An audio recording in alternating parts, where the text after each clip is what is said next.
Bueno, aquí hoy grabamos con Luna, ponete cómoda. Luna es antropóloga, fotógrafa, escribe un blog, un montón de cosas. ¿Qué no hace Luna? Bueno, ahí arrancamos. Dale.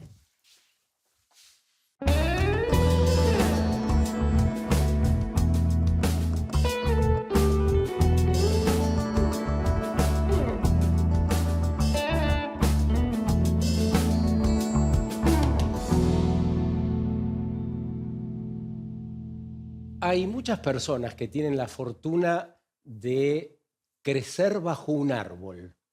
Eh, la casa donde viven está rodeada de árboles. Yo tuve esa suerte con mis hermanos de criarnos bajo árboles, eran eucaliptos en el campo. Y tenía unos vecinos de Santiago del Estero que eran puesteros, Juan, Pedro, Valentina y algunos más, que vivían bajo un paraíso enfrente. Y es lindo porque en esa época se usaba la onda, entonces se solía mirar para arriba, el árbol hacía que mirásemos para arriba, nos tendíamos en la gramilla mirando para arriba en las horas interminables de la siesta, eran larguísimas, ese par de horas, se nos hacía largo, pero eso ayuda a imaginar mundos posibles, a mí por lo menos me ayudó a eso, crecer bajo un árbol, sentir que hay raíz y que de esa raíz también hay algo que se proyecta a quién sabe dónde. Desde esa época, pienso, 10, 12 años, que hay una especie de hilo invisible que va uniendo todo lo que somos, todo lo que hacemos y todo aquello que nos rodea en esta frondosa vida que tenemos, en este frondoso universo. Hay tanto. Y me gusta pensarlo como un hilo invisible por que eso, si bien amalgama todo, también es un índice de fragilidad, de la fragilidad de todo eso que vamos anudando. Teniendo en cuenta esto también, me parece que aparece ese concepto de cuidar la vida en todos los sentidos, cuidar la vida de nuestros semejantes, pero toda la vida del entorno, ¿no? Los hilos invisibles, los árboles, la naturaleza, el cielo, todo eso. ¿Cómo estás, Luna? Bienvenida. Bien, todo ¿Tenías bien, un árbol placer. cerca? Sí, ¿Sí? un sauce Qué lindo. tuve. Y ahí tuve una casita del árbol. Estaba pensando mientras te escuchaba. Sí, Ah, llegaste a ser. Yo de sí, más grande, a mis hijos le hice la sí. casita del árbol. No, yo la hice con mi hermano y vecinos. Y ahí crecí un montón en ese árbol. Y ahora igual se abichó, así que está ahí Mm. en su final, en su etapa final. Como todo el ciclo de la vida, ¿no? ¿Dónde naciste? En Trelew, Chubut. Mm.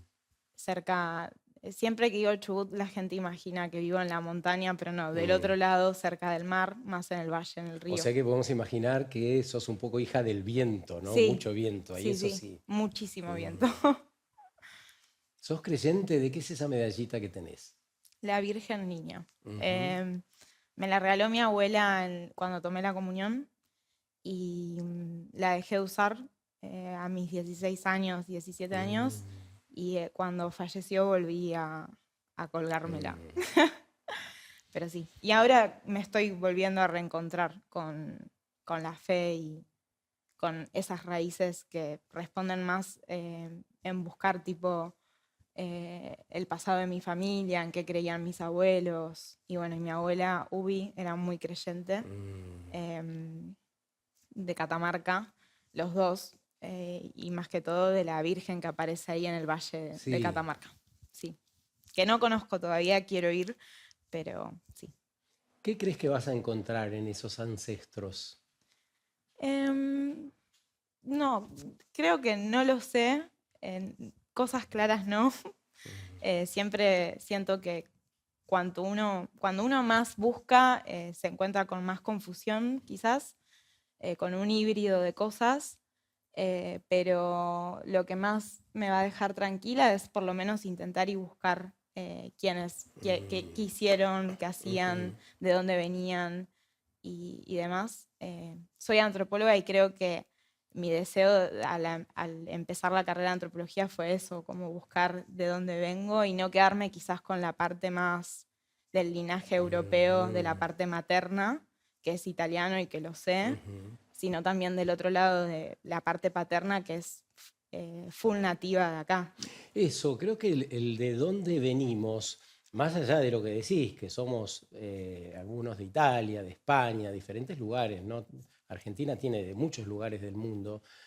También hay algo de la raigambre popular de nuestros gauchos, de nuestros primeros pobladores, ¿verdad? Supongo que conocer eso e incorporarlo a esta parte de lo que hoy somos nos fortalece.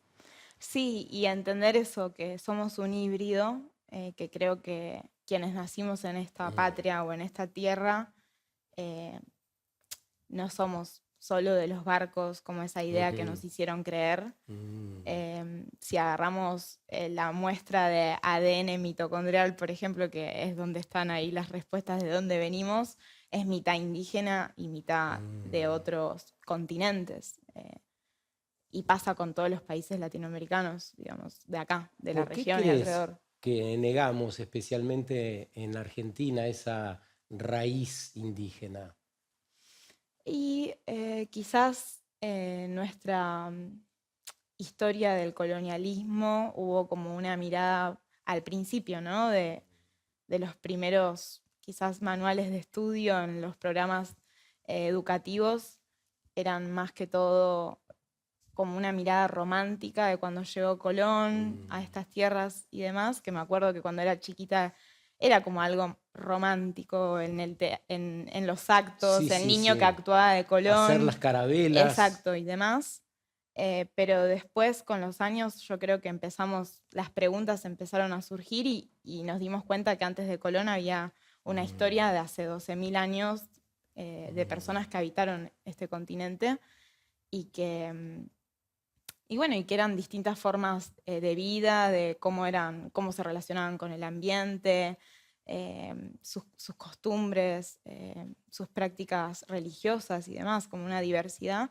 Pero yo creo que hoy sí lo aceptamos ya, ujú, o sea, cada vez lo aceptamos más. Eh, sí resurgen quizás de acuerdo a las agendas y el momento mm, del presente, ponerle quizás el cuento que hace a veces Milei ujú, cada 12 de octubre es ujú, muy contradictorio de lo ujú. que realmente fue. Em, para mí depende del clima de época y el presente. Yo siento que yo hice como la búsqueda y acepto, digamos, ese pasado y también porque lo encuentro en mi familia más que todo del lado paterno. Mm. Y en esta transición que vivimos hacia un nuevo paradigma, hacia nuevos modos de pensar y de sentir también, ¿cómo podría ayudarnos a reconocer acabadamente ese origen que tenemos? O los orígenes, vos que sos antropóloga.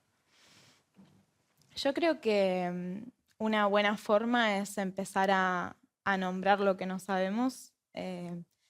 Por ejemplo, si uno piensa en el ambiente o en el árbol, como vos hoy Ujú, empezaste el programa, empezar a saber leer ese paisaje, las especies que nos mm, rodean, ya sea la fauna, la flora, la nativa, la exótica, mm, y empezar como a nombrar qué es lo que nos rodea, empieza a enseñarnos la complejidad biocultural que nos rodea como seres humanos y lo complejo que es. Y una vez que uno se empieza a adentrar en saber, en querer saber para qué sirve ese árbol, para qué sirve ese fruto, para qué sirve esa semilla, para qué sirve esa piedra que en algún momento quizás fue un buen material lítico para la flecha de los pobladores de hace mm, 6.000 años. No sé, como que uno empieza como a ponerle nombre y a conocer la profundidad de lo que nos permite hoy el ambiente, digamos, conocer y cómo nos relacionamos con él, con el ambiente de los múltiples paisajes. Y ahí creo que es un poco conectar con esas raíces, de dónde venimos, qué Ese hacían. pareciera ser un cambio cultural bien profundo, porque deberíamos pasar de reconocer automáticamente varias marcas de mayonesas o zapatillas, como lo hacemos, Sí, es verdad, no a lo había pensado, sí. especies nativas que, Sí, o insisto, exóticas cualquier también. persona o exóticas Sí, que nos está mirando le sale rápidamente 5 marcas de zapatillas y no sé si 5 marcas de especies. especies nativas, que Sí, en el mundo que vivimos pareciera que todo es marca, ¿no? sí, es verdad. Creo que esa es una buena forma para mí, aprender a leer un poco el paisaje, nos conecta un poco. Y también no hay que ir muy lejos. A veces nuestros abuelos sabían muy bien qué árbol elegían plantar, como que todavía mis abuelos que están vivos tienen una práctica más íntima con el paisaje. Justo los tres hacen huerta, tienen como esa práctica y todavía siguen guardando semillas, sembrando. Es como hay ahí algo y creo que allá hablando con ellos o con cualquier persona un poco más grande, yo hablo desde la juventud, no tengo 27 años, siento que a veces los jóvenes nos quedamos muy entre nosotros y no hablamos tanto con gente un poco más grande para escuchar otras formas, Mm. otros conocimientos, qué sé yo. Es clave eso que decís, Sí, ¿no? Hablamos acá muchas veces de la necesidad de tender puentes sí. entre generaciones, entre diferentes oficios, ocupaciones, O gente que eh, piensa totalmente con gente distinto, que piensa diferente. Ahora que vamos a cada hablar vez de eso. estamos, que no, Sí, no toleramos eso, ¿no? Las diferencias. sí. Pareciera que el mal de la Argentina un poco es esta pretensión de querer tener razón, ¿no? En todo. Pero quiero ya hacer un repaso de quién es Luna Reicano, nuestra entrevistada de hoy. Es joven, ha dicho, tiene 26 años, forma parte de Jóvenes por el Clima, una organización de jóvenes que está muy atenta y activa frente al cambio climático, frente a lo que ocurre con la contaminación, con los modos de producir, esta nueva mirada bien amplia que conecta con todo lo que somos. Es antropóloga, lo dijimos, estudió en la Universidad de La Plata, fotógrafo y crea contenidos artísticos. Tenés un blog también, ¿no? ¿Cómo se llama? Un Substack, que es como un newsletter que se Ujú. llama Del viento y otras hierbas. No sabía muy bien qué ponerle. Bueno, pero ya entendemos por qué le Eh, pusiste del viento, sí, sí, sí. de dónde venís un poco, ¿no? Luna fue becaria del Laboratorio de Etnobotánica y Botánica Aplicada de su facultad en La Plata. Investigó en el cinturón hortícola platense a productores en transición a la agroecología. ¿Qué aprendiste ahí?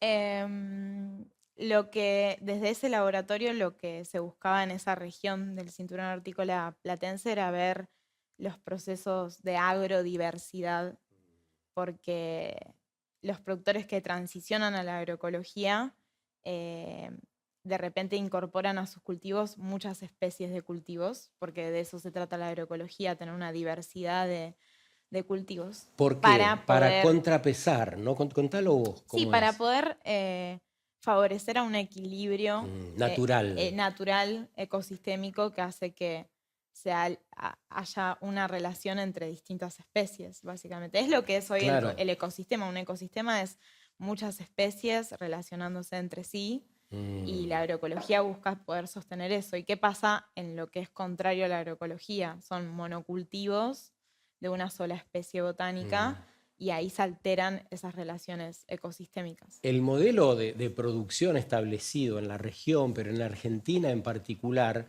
tiene que ver con ese modelo agroexportador que privilegia el nacimiento, la crianza, la explotación de un único cultivo, una única semilla. La soja, entre otros cultivos, no son muchos más, pero es exactamente lo contrario a la agroecología, ¿no?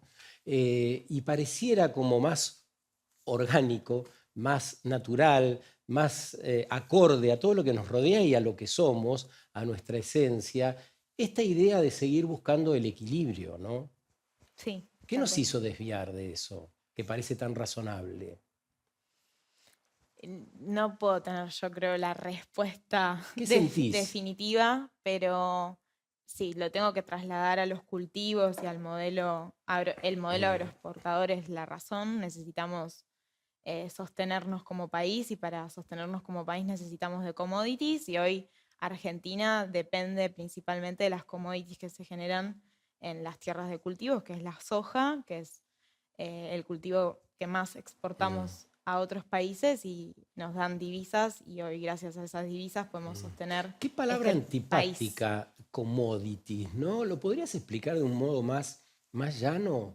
Bueno, son materias primas de valor, que la mayoría de veces esas materias primas no tienen un agregado de valor, un trabajo industrial sobre estas materias primas. O sea, por eso es literalmente el grano de soja o el maíz o el petróleo, el gas, si tenemos que trasladarnos a recursos fósiles, por ejemplo.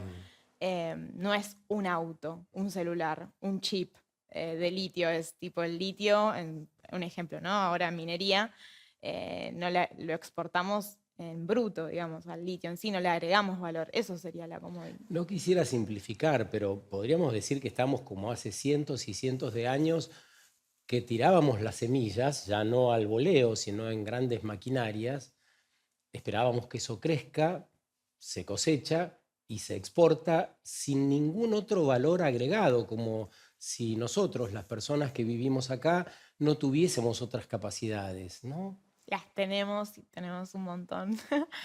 Em, a ver, no quería decir, a veces se le agrega valor, se hace aceite, por ejemplo, que es un pasito más y se valora.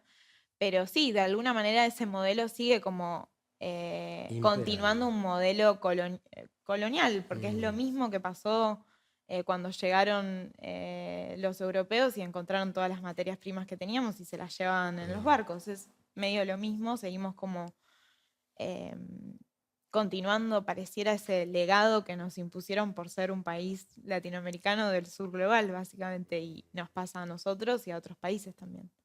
Y que a veces se hace injusto en el balance, ¿no? Como se llevan las materias primas, le agregan valor y te las venden más caras y vos se las tenés que comprar, hechas con tus materias primas de tu país, básicamente.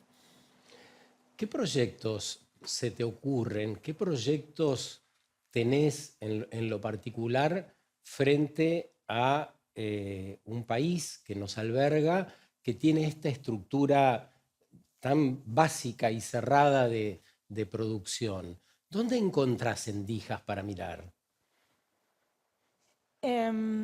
Y principalmente diversificar los modelos productivos, no depender solamente del agro, que es muy importante para nuestro balance económico al momento de exportar y generar divisas, pero también empezar a mirar otros recursos como los recursos minerales, los recursos energéticos. Y cuando digo energéticos no digo vaca muerta y seguir explotando, que sabemos que es también otra gran fuente de ingresos de divisas, sino también todo lo que es energías renovables. Tenemos un país inmenso donde podemos usar la energía del sol, del viento, la hidráulica también. Y siento que también nos debemos un debate como sociedad con respecto a los recursos minerales, que quizás en estos momentos no lo hemos podido hacer porque necesitamos sentarnos, tender puentes, tener conversaciones incómodas que no nos permiten como pegar quizás un salto a animarnos a ver qué nos tienen para ofrecer los recursos minerales como lo hacen otros países, más que todo Chile que está al lado. Y empezar a ver con todo nuestro capital humano, suena re fea la palabra capital humano, pero somos un montón y hay muchísimos profesionales, tenemos una de las mejores universidades, formamos a gente muy capaz en distintas áreas, empezar a pensar cómo agregarle valor a nuestros recursos y poder marcar una diferencia. Yo creo que tenemos ese potencial y mi deseo es como joven y me encantaría que Argentina sea más industrial y que potencie ese tejido industrial. O sea, tenemos la capacidad para hacerlo para mí. ¿Cómo son esas conversaciones que vos intentás con pares que por ahí no piensan igual que vos o no están sintiendo igual que vos? ¿Por dónde empezás? ¿Cómo es? Es difícil, es incómodo también. A veces no es quizás hablar mucho, sino escuchar qué tienen para decir, yo creo. Eh, yo asumo también que estoy hablando desde una comodidad y estoy acá en Buenos Aires, no estoy quizás en los territorios donde hay el territorio está más en disputa y se ven otro tipo de violencias, donde hay personas que sufren la primera línea de esa violencia ambiental, quizás con proyectos extractivos.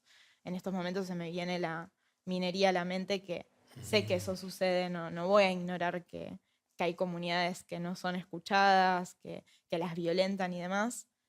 Em, pero principalmente creo que escuchar es lo que hay que hacer, además y decir las palabras justas. Eso lo decía el Papa Francisco todo el tiempo. Pero bueno, más que todo es salir de la zona de confort. Uno, si está hablando con los que piensan igual que uno, se sesga también. Ese creo que es Claro. algo muy contraproducente. Te sesgás, pensás que todos piensan igual y en realidad no, y quizás hay un gran sector de la población que está pensando de otra manera y vos pensando en tu nicho que todos pensamos lo mismo. Voy a ofrecer 1.000.000 de puestos de trabajo si amplío la explotación minera, inclusive sobre parte de los glaciares. No, Soy bueno, un empresario, ¿qué me dices? yo creo que la parte de los glaciares no es intocable, eso creo que Pero me hay lo dirías ciertos así, soy un empresario que estoy hablando con vos No, en un aeropuerto que nos encontramos de casualidad. no, y no se puede, por ley no se puede, hay que modificarla de hecho, y creo que ahora hay intentos de modificar la zona glaciar y periglaciar para poder hacer explotación minera ahí. Ahí ya no nos favorece como población ni nada, porque son nuestros recursos hídricos más importantes, las reservas hídricas más importantes del país, y no podemos subastar eso. Tipo, más que todo por el contexto en el que estamos de crisis climática y que sabemos que en unos años los recursos hídricos van a ser muy necesarios porque no los podemos subastar ¿Te vas a básicamente. poner al desarrollo que yo propicio, Sí, al sí. trabajo de las personas que van a tener en lugares donde no hay? No sé primero si son millones de puestos de trabajo, te diría eso directamente, habría que ver bien. Em, pero sí, hay cosas que no se pueden, básicamente para mí es innegociable. Pero sí hay otras zonas que sí se puede hacer y que no se están haciendo. Prefiero hablar de esas zonas, no de llevarme al extremo del glaciar, porque ya hay un recurso que es el agua, que es un derecho de todos y que no podemos jugar con eso, básicamente. Ahí me llaman, se me va el avión, es puerta 22. ¿Te gusta Bueno, cocinar? sí, me encanta. Creo Bueno, que ahí también viene de parte de mis abuelos y mamá también y todos, que todos hay recetas familiares y demás, y en esas búsquedas uno termina en la cocina. bueno, veámosla también de esa manera a Luna Rey Cano, que nos acompaña hoy, mientras nos vamos a la pausa y volvemos en 2.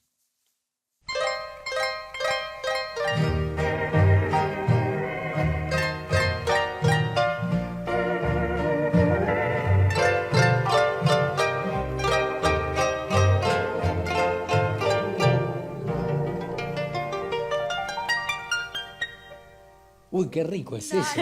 ¿Qué es? Dulce de pasionaria. Seguro conocen la flor, que es muy hermosa, que después de la flor aparece un fruto naranja, que bueno, con eso estoy haciendo un dulce para unas pepas. ¿Cómo se llama el fruto? La flor es la pasionaria, o se le dice en Burucuyá también. Burucuyá. Sí, en guaraní, que es medio difícil de pronunciar. Qué linda la musiquita que le pusiste. Ramona Galarza. Eso. Con el embrujo de tus canciones y va renaciendo tu amor en mí.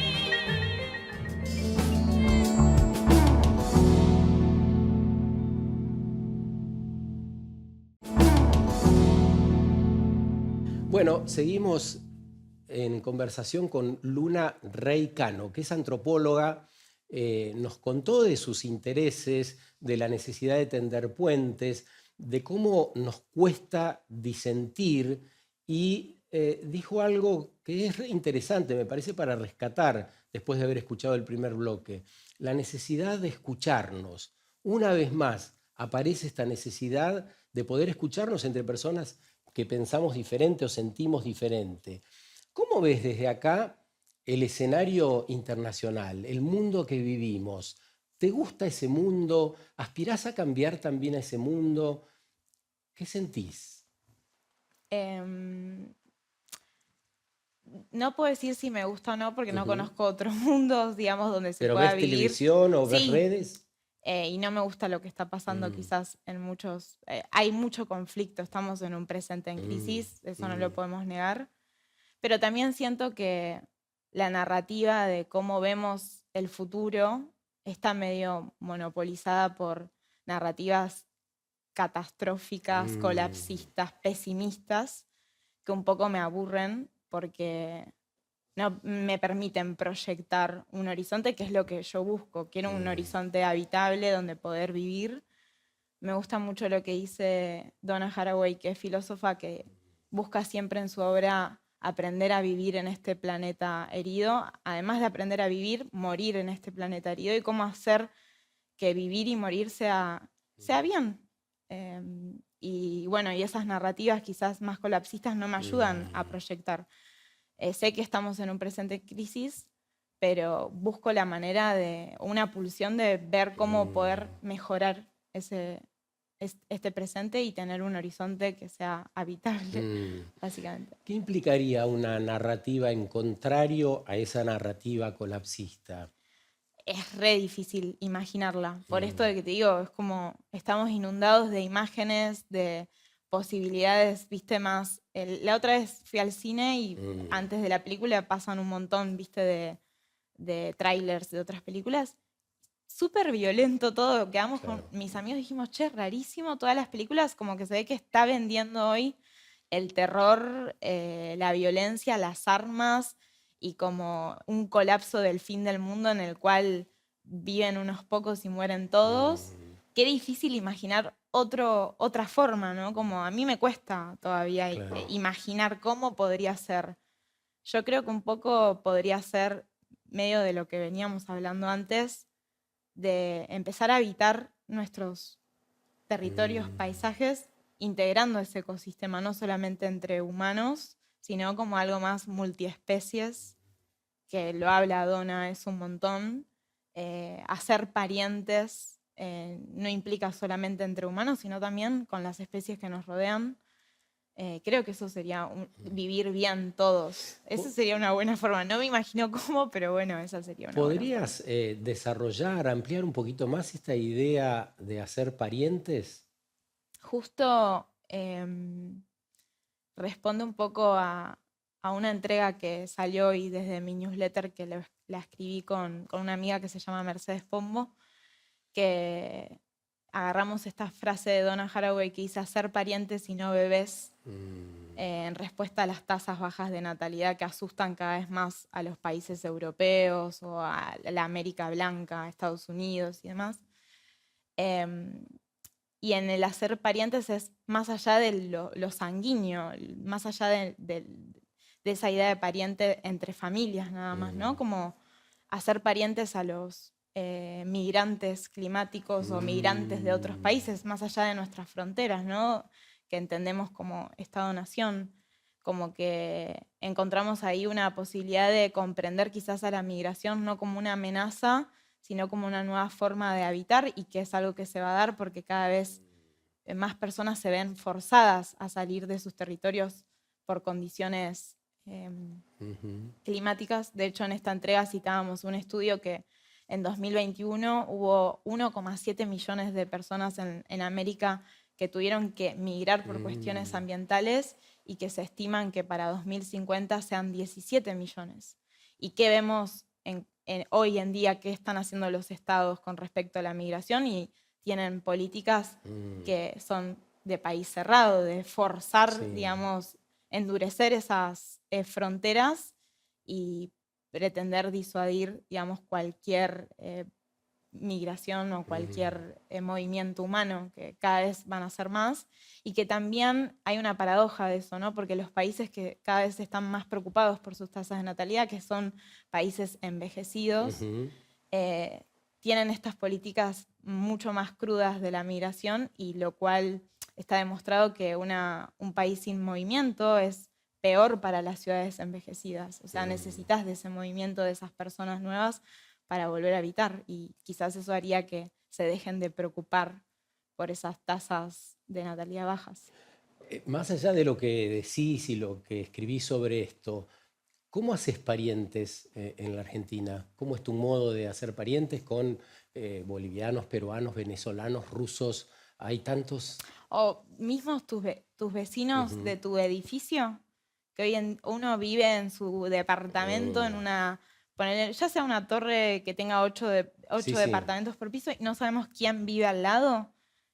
No hay que irse, obvio entiendo lo de peruanos, bolivianos, los vemos, o sea, convivimos, pero ya mismo el ejemplo del departamento de no saber quién vive al lado tuyo, yo estoy constantemente hablando con mi vecino. O sea, me pasa algo, el otro día llegué, tengo su número, y también tenemos un grupo de WhatsApp del edificio, y no tenía luz, ¿y a quién voy a recurrir? A mi vecino.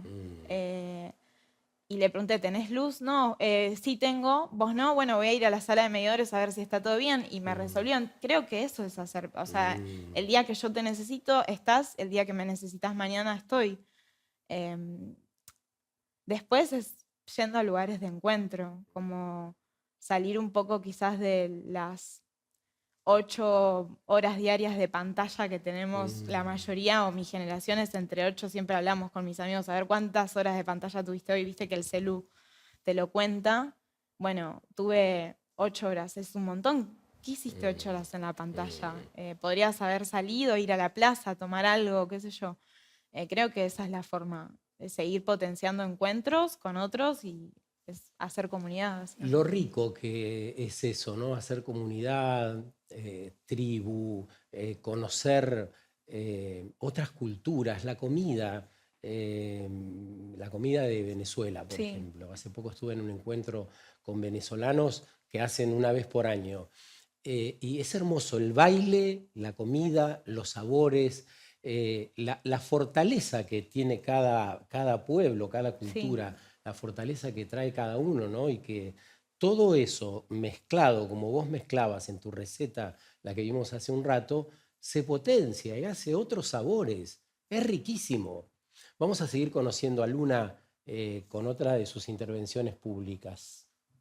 Muchos jóvenes europeos están votando a la extrema derecha. El motivo: buscan nacionalismo y pertenencia. Acá construimos ambos hace 100 años sin necesidad de odiar a nadie. Y no pasa solamente en Europa. Los jóvenes estamos buscando algo a lo que agarrarnos. Un mundo líquido, sin certezas, nos empuja a buscar raíces, identidad, pertenencia. Y el nacionalismo aparece como respuesta. En Europa, ese nacionalismo se traduce en muros, en partidos que definen la nación por quién queda afuera. Los de Alemania, Francia, Italia, Austria, todos con la misma receta. Inmigración como amenaza, identidad cerrada, nosotros contra ellos. Es un nacionalismo que necesita enemigos para existir, que crea guetos, que separa. En Argentina hicimos algo distinto desde el vamos. Acá el nacionalismo nunca fue un búnker cerrado. Fue un proyecto abierto, una apuesta que la diversidad no nos debilita, nos constituye. Ser argentina no es una raza, una lengua o una religión. Es una síntesis viva, un crisol que no funde diferencias para convertirlas en algo nuevo. Mientras en Europa levantan fronteras mentales que dividen, acá construimos una identidad que disuelve las fragmentaciones. No importa de dónde vengas, el color de piel que tengas o el apellido que cargues. Si estás acá, sos parte del país. Cuando el mundo se rompe definitivamente entre nosotros y ellos, Argentina es uno de los pocos lugares donde esa distinción nunca tuvo sentido. Hoy, en una misma cuadra porteña, podés ver un restaurante peruano, una pizzería de tataranietos italianos o un chino atendido por coreanos. Y nadie sale a prender fuego nada, nadie sale a hablar de invasión. Los argentinos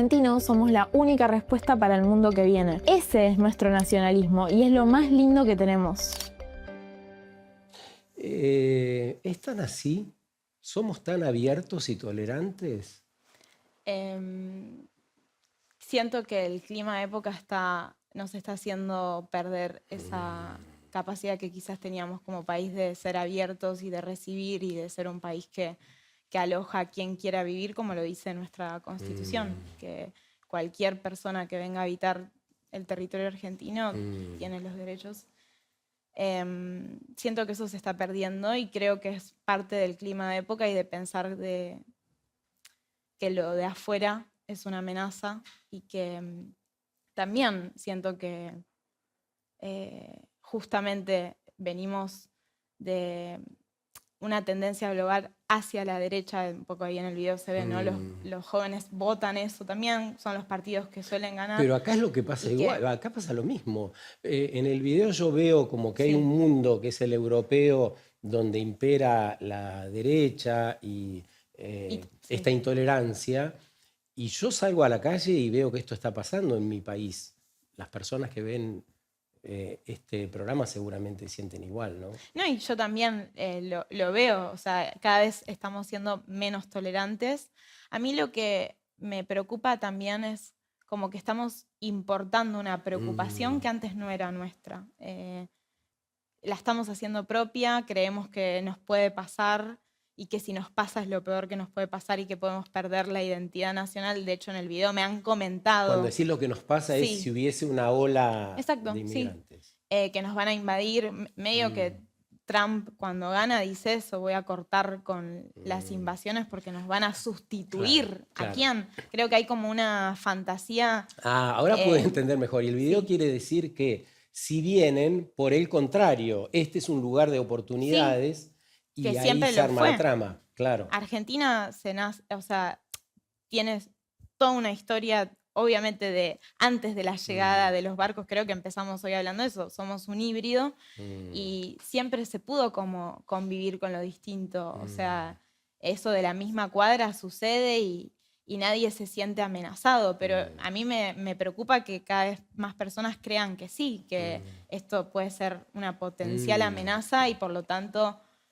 responder con violencia hacia quien es distinto.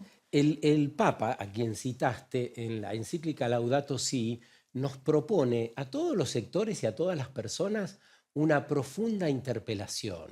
Creo que es lo más fuerte de esa encíclica, ¿no? Unir a la familia humana, básicamente dice. Exacto. Hay que unir a la familia humana. ¿Cuál es la interpelación que has ensayado? ¿De Laudato Si? No, tuya, Oh. tuya. Decir, che, he venido haciendo estas cosas, necesito modificar esto, no sé, en tu trabajo, en tus estudios. Cuando uno revisa su vida, aparecen cosas que te llaman a una interpelación, a decir, che, lo estaré haciendo bien, ¿no? Sí, todo el tiempo. Si no las tuviera, creo que... ¿Podrías compartirnos parte de eso? Principalmente quiero volverme cada vez más tolerante. Antes no lo era, creo. Cuando era más chica, más adolescente, era más, o sea, confrontativa y también como no poder escuchar a quien piensa distinto. Creo que igual es parte también de ser adolescente, de esa rebeldía. Y siento que me he dado cuenta que muchas veces me perdí de ciertas conversaciones que quizás hubieran estado buenísimas.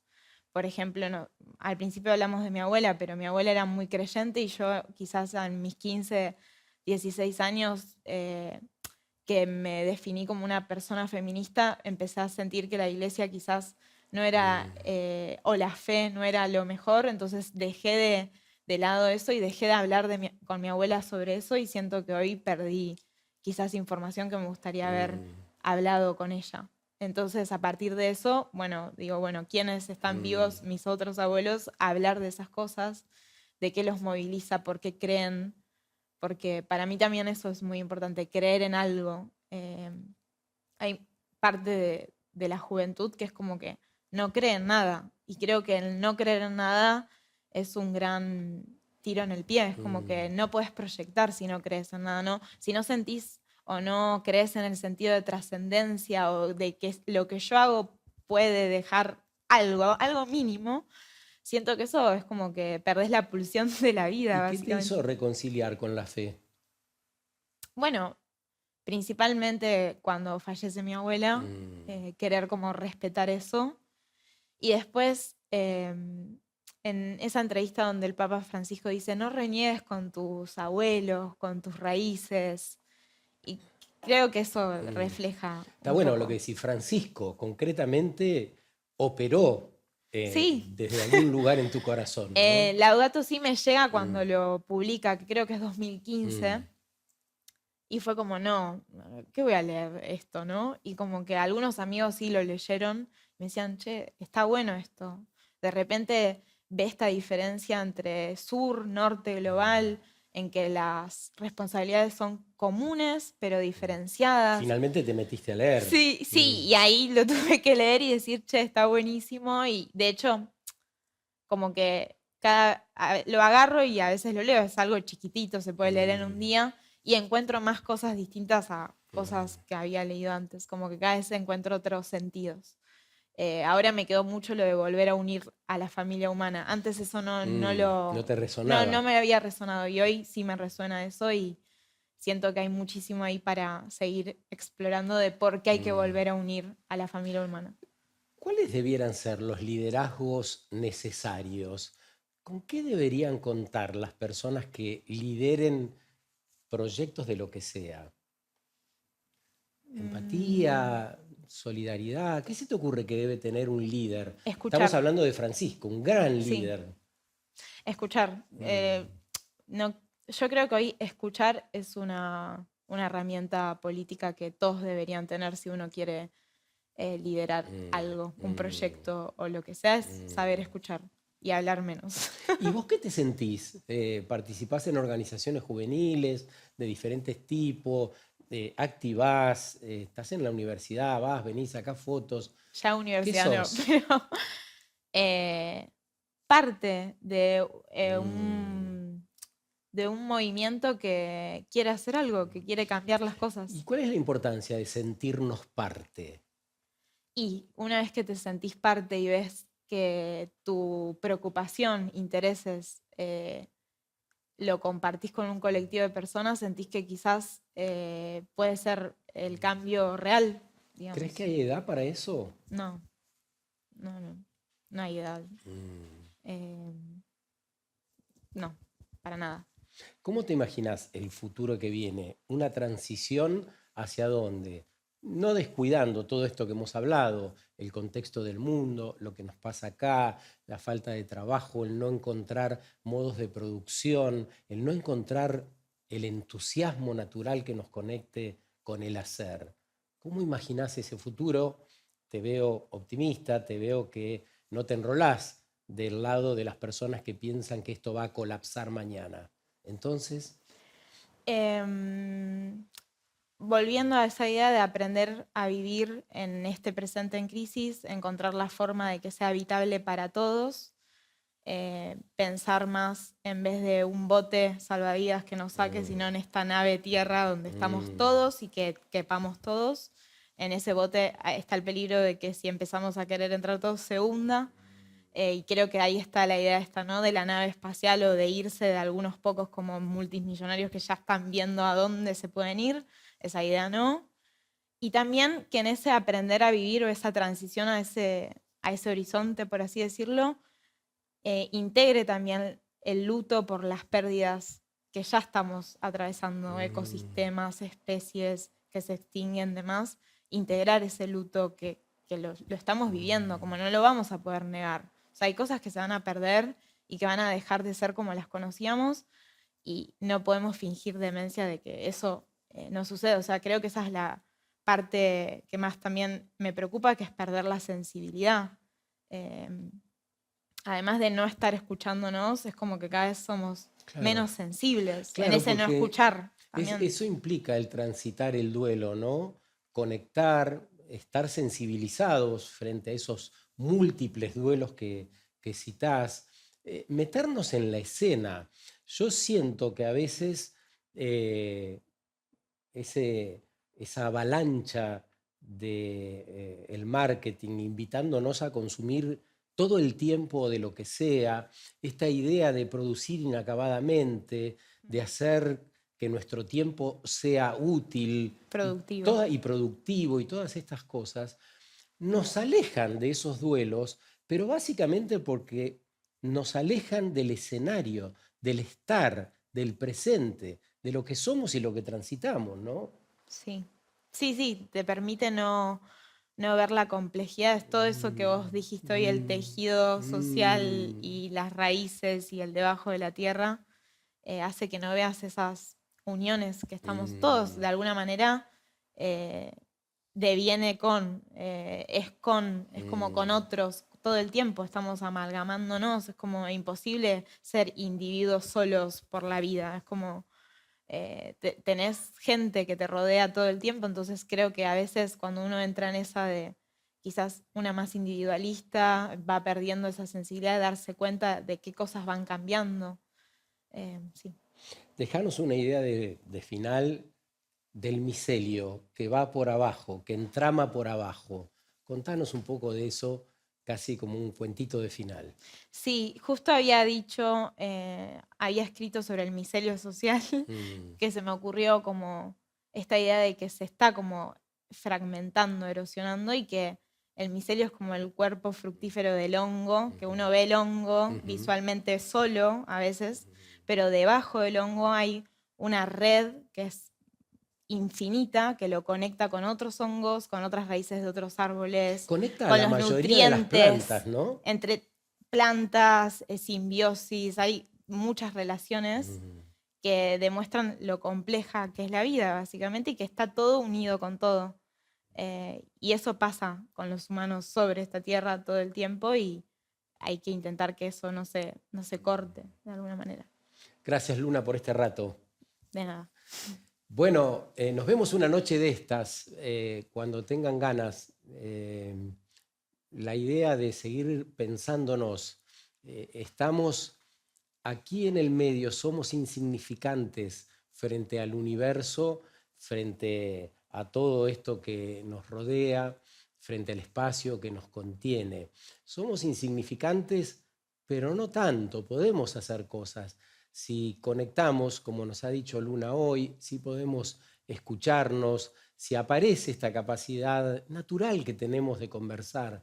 Pensemos en los pueblos, cómo nos paramos a conversar y no importa si te cruzaste con el médico, con el intendente, con el herrero, con el maestro de tus hijos. Las conversaciones debieran darse de un modo más fluido si decidimos poner freno a esa idea de la distracción que decíamos recién. Nos aparecen por esos múltiples estilos que nos llevan a otro lugar, a otro espacio que ni siquiera queremos habitar. En la mayoría de los casos es eso, ni siquiera queremos habitar.